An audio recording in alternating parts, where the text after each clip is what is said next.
Hey guys, welcome back to Crossroads Explorers.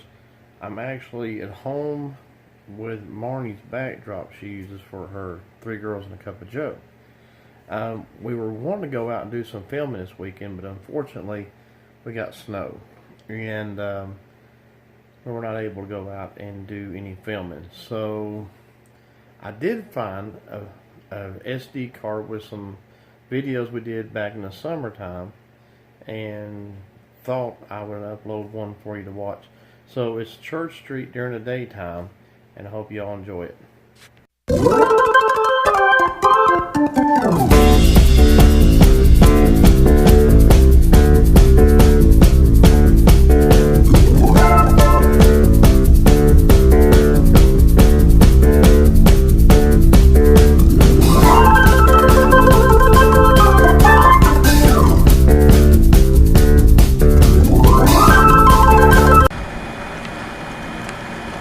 Welcome back everyone to Crossroads Explorers. We're on Church Street in downtown Asheville. I wanted to show you a few of these churches. And as we get going up the road a little bit, I'll tell you the backstory on some of them. There are probably going to be a lot of people that we'll see. It is tourist season and we'll see lots of cars. Now, these are two different churches I'm showing you right now. This is the second one. And then I'm also right beside another one. This is just part of its building.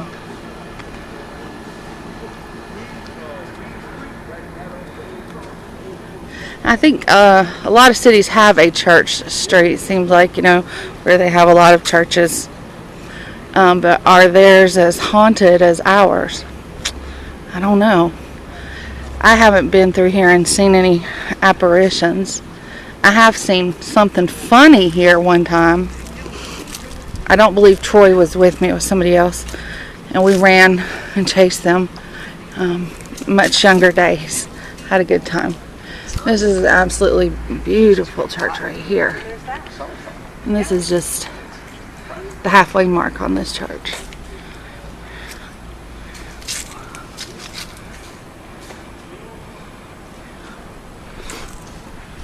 I'm just going to walk in the middle of the street, see what we can find. And on the left here, more of that church that I showed you, where we started. So when these churches were built, the backstory is that they were built on top of unmarked graves. So there are apparitions all over Church Street because of it. And some say that, I believe it was the Episcopal Church that is on this street. There's a woman wearing older clothes, and they call her the Black Abbey. There's some more of this church.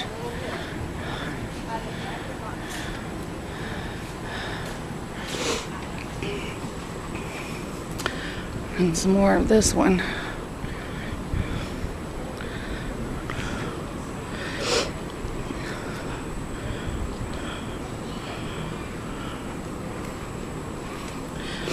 And we're pretty much away from the camera's view of the churches, except for this right here. Can you see that? Can you tell that that used to be a church?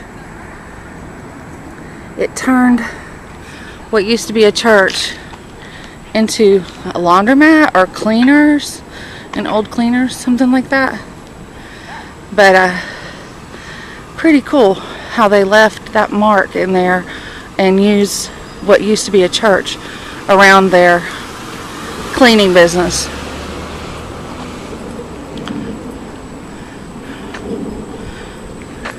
I wanted to show you this same church. That's how huge it is. I wanted to show you this big cathedral on it.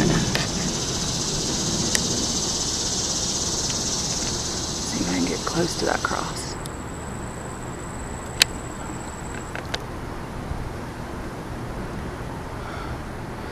Now, this is a United Methodist church. It's called Central, and it's very popular in Asheville. And there's First Presbyterian Church that I showed you before. I've just turned around, so you're seeing the back side of it. There's First Presbyterian's steeple. And then on the corner, we'll walk back down that way towards our car. There were two gentlemen talking, and we noticed, and you can see it's an Episcopal church because of the flag that is hanging there. And but there were two gentlemen. I don't hear them anymore, and I don't know what time of day it is, but I know in the afternoons on Sundays the church feeds the hungry, anybody. So it's one of our wonderful things that Asheville does for mostly the homeless or those that are just in need. They might just do a bag lunch sometimes, or sometimes they may have a hot meal. And this is where we got our necklaces. Both Troy and I have one of these.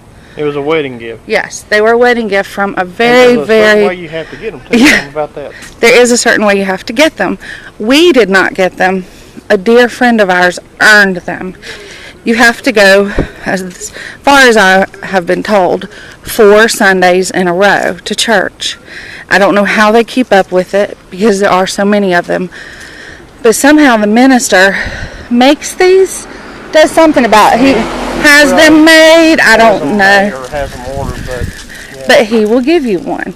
And there are so many people around town that wear these, and they call this church. Let's see if I can zoom into it. There's some men there. I don't want to impose on them too much, but they call it the Red Door Church instead of saying it's, whatever Episcopal church it is. And they probably are waiting on lunch, those men. On a Sunday in downtown Asheville, you're not going to find free lunch anywhere else unless you beg on the street for it. But this church does do it, and they know that Sunday is a good day to do it. So we have First Presbyterian, that was huge. I mean, almost a block long.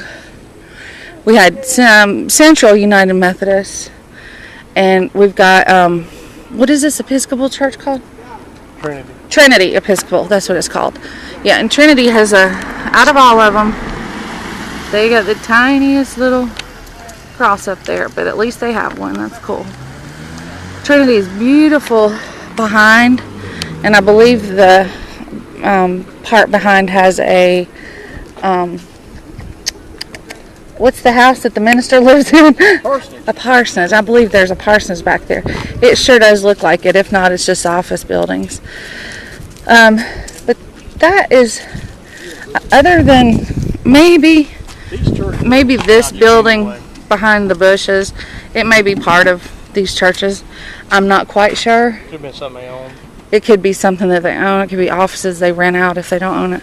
Yeah, but Church Street does go on down further. I don't know of anything that's happened down there except for the Black Abbey. I've never seen her. And when I was here at night, what I did see was a man dressed in a nun suit. And that is really common in Asheville for this one specific gentleman to do. And he was on Church Street, which made it so much more funny, I think, at the time when I was younger. So we chased him, and we got to, or very close to his car, and we saw him get in his car and take that nun suit off real quick, and he had, like jeans and t-shirt on, and we found out it was a man. That's where there's a lot of pictures in graffiti here in Asheville of a man's face. You can tell distinctively, and he has a nun suit on. It's really funny. So that's something I did on Church Street in my younger day. I haven't been down through here at night in quite a while. I used to park at First Presbyterian's parking lot before they closed it to the public, and go have girls' night out on the weekends here and there. And I haven't done that in years, but I never paid attention. I've said this in so many videos. You need to know what you're looking for, have an open mind, and have your open eyes, all three of them, you know, and then you're more susceptible to see something or hear something. So maybe we'll come back through here. It's just a short walk. I mean, literally 2-3 blocks, and do this at night sometime. Friday the 13th is coming up, so maybe that will be one of the things we do on Friday the 13th. Listen, I really appreciate you walking with us, and I hope you enjoyed Church Street in downtown Asheville. Let me know if you're on your way to visit. We'll lead you in some other directions for paranormal activity. If you like this video, please press the like button, and if you haven't yet, please subscribe. Thank you. Bye.